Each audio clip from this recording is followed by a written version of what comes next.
జై గురుదేవండి. ఆదిశక్తి లీలా కథలు 11th day. Chapter 26. Simhavahini అయిన భవానీమాత సాధన ద్వారా మహాభాగులు కాగలరు. ఆదిశక్తి లీలా కథలోని 700 శ్లోకాలు ఈ సృష్టి సూత్రంలోనే ఇమిడి ఉన్నాయి.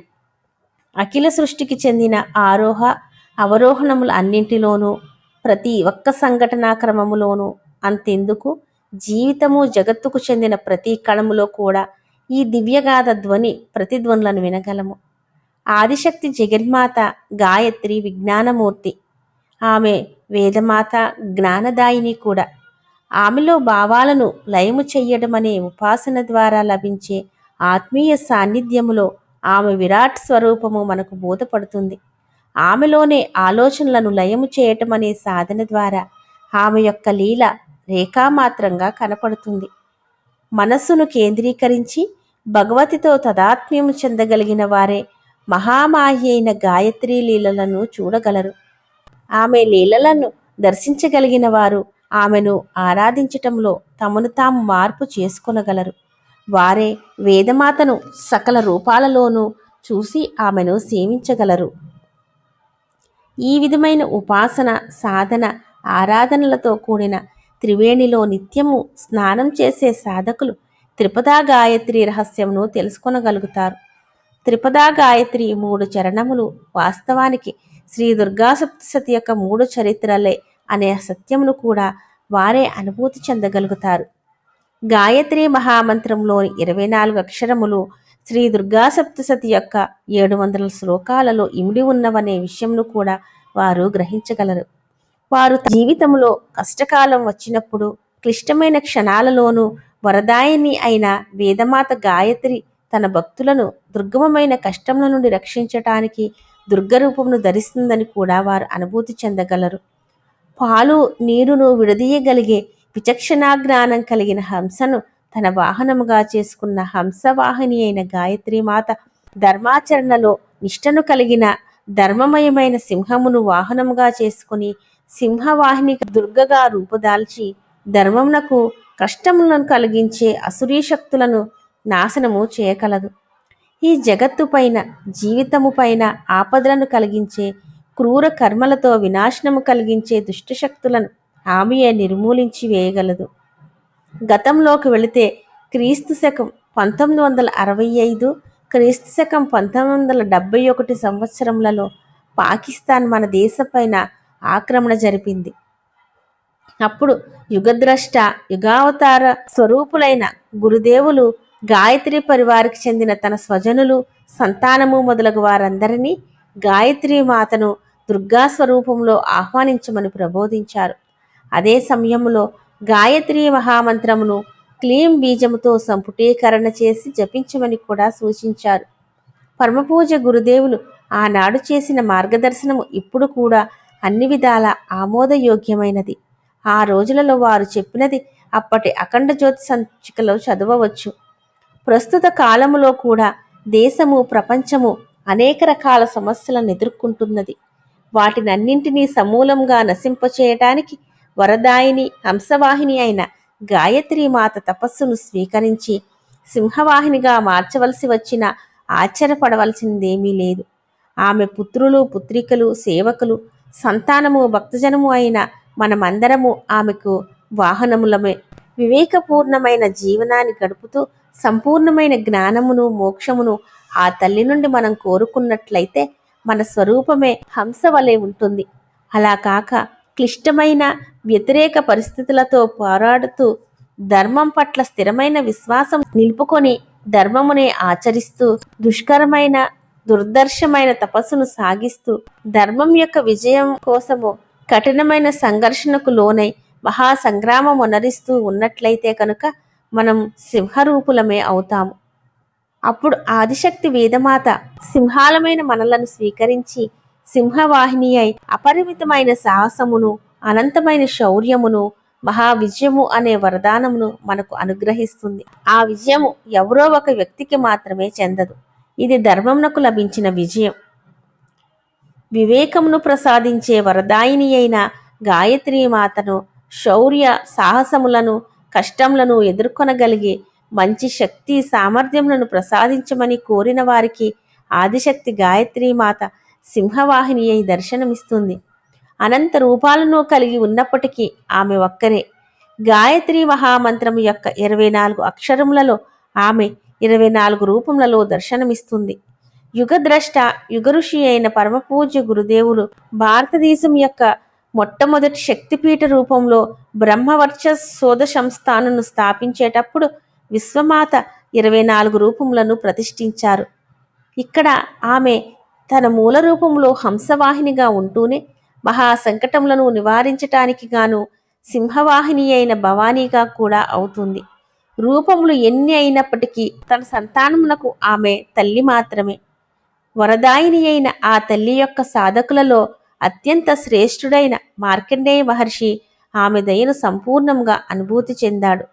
సత్యయుగంలో మార్కండేయ మహర్షి పొందిన ఆ అనుభూతిని తన శిష్యులకు సంతానమును ప్రసాదించటానికి గాను కలికల్మషనాశకుడు, కల్కి రూపధారి అయి భగవంతుడైన మహాకాలుడు జగన్మాత అయిన భగవతితో సహా ఈ యుగములోనే వేంచేసి ఉన్నారు.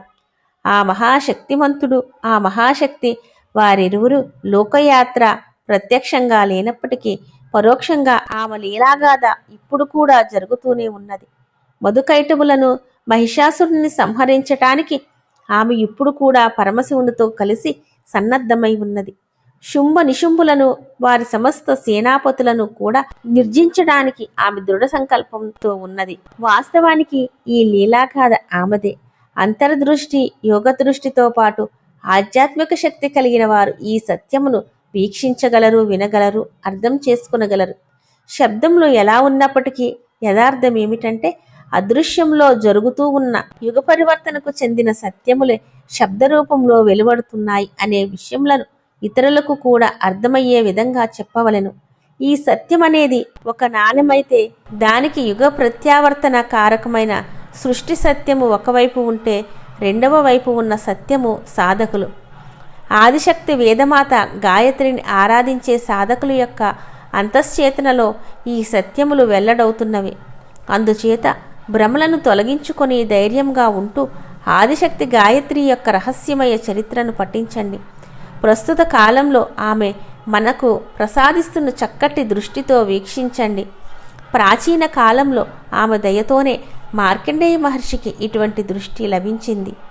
దీనిని పొందిన తరువాతనే మార్కండేయ మహర్షి శ్రీ దుర్గా సప్తసతి యొక్క ప్రథమ చరిత్ర మొదటి అధ్యాయంలో మొదటి శ్లోకంలో 8వ మనువుగా చెప్పబడే సూర్యపుత్రుడైన సావర్ణి యొక్క జన్మ వృత్తాంతమును విపులంగా చెప్పి నాకు వినిపించవలసినది అన్నారు. మార్కండేయ మహర్షి చెప్పిన కథనాన్ని భక్తుడైన ఒక కవి ఈ విధంగా వ్రాసాడు. సూర్యపుత్ర సావర్ణి ఆటవే హోంగే జగమే మను విఖ్యాత జన్మకథా విస్తార సహిత మై కహాత ఉన్కీ సునియే తాత. ఋషి యొక్క ఈ కథనమును ఆదిశక్తి లీలాగాథ యొక్క గత సంచికలో వివరంగా చెప్పటమైంది. దీని తరువాత రాబోయే మంత్రమయమైన గాథను మంత్రోచ్చారణ చేస్తూ సర్వశ్రేష్ఠుడైన మార్కండేయ మహర్షి ఈ విధంగా చెప్తున్నారు. మహామాయానుభావేన యథా మన్వంతరాధిపః స బభూవ మహాభాగః సావర్ణిస్తనయోరవేహే. అనగా మహామాయ యొక్క అనుగ్రహంతో మహాభాగుడైన ఆ సావర్ణి మన్వంతరానికి అధిపతి అయిన విధానమును ఇప్పుడు మీకు వినిపిస్తున్నాను అని అర్థము. భక్తుడైన కవి దీనిని ఈ విధంగా అనువదించాడు. మన్వంతరేకే అధిపతి కైసే హుయే సునోవే సూర్యకుమార ఆదిశక్తికి అనుకంపాసే మహాభాగ సావర్ణి ఉదార. ఆదిశక్తి యొక్క సంతానమైన సాధకులకు ఈ గాథ లోతైన భావంతో పూరించబడిన మంత్రము వంటిది. ఈ మంత్రములో ఋషి జగన్మాత యొక్క సాధనలో తత్పరుడైన వ్యక్తి మహాభాగుడవుతాడు అనే సత్యంను స్పష్టంగా వెల్లడించారు. ఆధ్యాత్మిక శాస్త్రములను అనుసరించి ఐశ్వర్యము, వీర్యము, యశము, శ్రీ, జ్ఞానము, వైరాగ్యము ఈ 6 భాగములని చెప్పబడతాయి. ఈ 6ంటిని సంపూర్ణంగా పొందగలిగిన వ్యక్తి మహాభాగా అంటారు. ఈ మంత్రములో మన్వంతర బభూవ అనగా మన్వంతరమునకు అధిపతి అయ్యెను అని అర్థము. అయితే అసలు కథలోని సత్యమేమిటంటే 2వ మన్వంతరములో సురధుడు రాబోయే 8వ మన్వంతరానికి అధిపతి కాగలిగినటువంటి వరమును పొంది ఉన్నాడు. అందుచే మన్వంతరమునకు అధిపతి అయ్యే అధికారమును పొందాడు అని పైన చెప్పబడిన మంత్రమునకు భావార్థము తీసుకొనవచ్చును. ఈ కారణంగానే కొంతమంది వ్యాఖ్యానవేత్తలు బభూవ అనే శబ్దమునకు భవిష్యత్తులో జరుగుతుంది అనే అర్థంను కూడా తీసుకున్నారు. సంస్కృత భాషా మర్మజ్ఞుల అభిప్రాయమును అనుసరించి భావిని భూత్వారోషం అని చెప్పబడింది. ఈ మంత్రము యొక్క సాధన ఆదిశక్తి ఎడల చేయబడిన సమర్థవంతమైన సాధన సాధకునకు షడైశ్వర్యములను సమకూర్చగలదు అని సూచిస్తుంది. ధైర్యపూర్వకంగా సాధన చేయటం వలన సాధకుడు సమస్తమైన భౌతిక ఆధ్యాత్మిక సంపదలకు అధికారి కాగలడు. దీనితో పాటు శ్లోకం యొక్క మంత్రపూర్వకమైన సత్యము సాధనా విధానము ఈ విధముగా చెప్పబడింది. సాధనా విధానము వినియోగము. ఓం అస్య శ్రీ మహామాయానుభావేన ఇది సప్తసతి తృతీయ మంత్రస్య శ్రీ మార్కండేయ ఋషి భగవాన్ శ్రీ సూర్యనారాయణ దేవత క్లీం బీజం జ్యోతి శక్తి చిన్నమస్తా మహావిద్య రజోగుణ శ్రోత్ర జ్ఞానేంద్రియం శాంతరస వాక్ కర్మేంద్రియం ప్రశ్నస్వరం భూతత్వం విద్యాకళ హ్రీం ఉత్కీలనం శంఖో చిన్ముద్ర మమజ్ఞాన భక్తి వైరాగ్య క్షేమస్థైర్య ఆయురారోగ్య అభివృద్ధ్యర్థం శ్రీ ఆదిశక్తి మాతా గాయత్రీ రూపేణ యోగమాయ భగవతి మహాదుర్గా ప్రసాద సిద్ధ్యర్థం చ నమో యుత ప్రణవ వాగ్బీజ స్వబీజ లోమ విలోమ పుటితోక్త తృతీయ మంత్ర జపే వినియోగ. కరన్యాసం. ఓం ఏం క్లీం అంగుష్టాభ్యాం నమః. ఏం నమో నమః తర్జనీభ్యాం నమః. మహామాయానుభావేన మధ్యమాభ్యాం నమః. యథా మన్వంతరాధిపః అనామికాభ్యాం నమః. సా బభూవ మహాభాగః కనిష్ఠికాభ్యాం నమః. సావర్ణిస్తనయోరవేః కరతల కరపుష్టాభ్యాం నమః. షడంగన్యాసము. ఓం ఏం క్లీం హృదయాయ నమః. ఏం నమో నమః శిరసే స్వాహ. మహామాయానుభావేన సికాయై వషట్. యత మన్వంతరాధిపః కవచాయహుం. సా బభూవ మహాభాగః నేత్రత్రయాయ వౌషట్. సావర్ణిస్తనయోరవేః అస్త్రాయ ఫట్. ధ్యానం.